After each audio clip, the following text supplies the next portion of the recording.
Vaping today, current legislation and climate. Propaganda. So much of what we see and know about vaping today is delivered by the mass opinions that flood the internet. So what are the vaping companies telling us? What the e-cigarette companies tell us is that vaping is a solution. It's something we can go to find answers. Recent federal requirements have changed to require e-cigarette companies to submit all of their products for approval before they can be sold to prove that they do more good than they do harm. Previous to now, e-cigarette and vaping products were treated as tobacco products, which have less strict requirements. The vaping industry leaders continue to argue that their products are intended for adult smokers, not teenagers or children. A company spokesman at leading e-cigarette company Juul stated, "Juul Labs exists to help adult smokers switch from combustible cigarettes, which are just normal tobacco cigarettes, which remain the leading cause of preventable death around the world. Our mission continues to be focused on eliminating cigarettes from adult smokers." In recent efforts to dissuade teens from purchasing, Juul has shut down their Instagram and Facebook profiles and restricted their YouTube channel, which primarily contains quitting smoking testimonial videos to 21 years or older.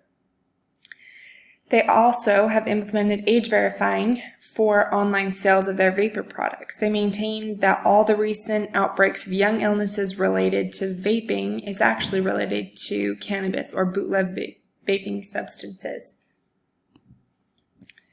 Vaping versus smoking. This is one of the greatest arguments for vaping, is that it is a lesser evil. So despite the most recent federal age restriction in 2016 that bans the sale of vapor products to those under 18, vaping is becoming increasingly popular among teenagers. Consumers don't have access to consistent information about the known health effects of vaping without the sensationalization of the information that is available to them. This leaves a consumer, adult or teenager, without a complete understanding of the effects of beginning use of a vapor product. So what now? According to the FDA and CDC, over 5 million children were reported vaping this year, and there have been over 1,300 vaping-related illnesses reported this year alone. E-cigarettes began with the expectation that they would increase the smoking quit rate, but vaping is a safer but not safe option. It's possible that the key to lessening the appeal of vapor products and tobacco products by extension is to communicate the real risks involved in beginning use of vapor products. Any future legislation would affect everyone's accessibility to vapor products and liquid types. Studies show that those who begin the use of vapor products while underage have an increased risk of continued habitual usage throughout their adult years.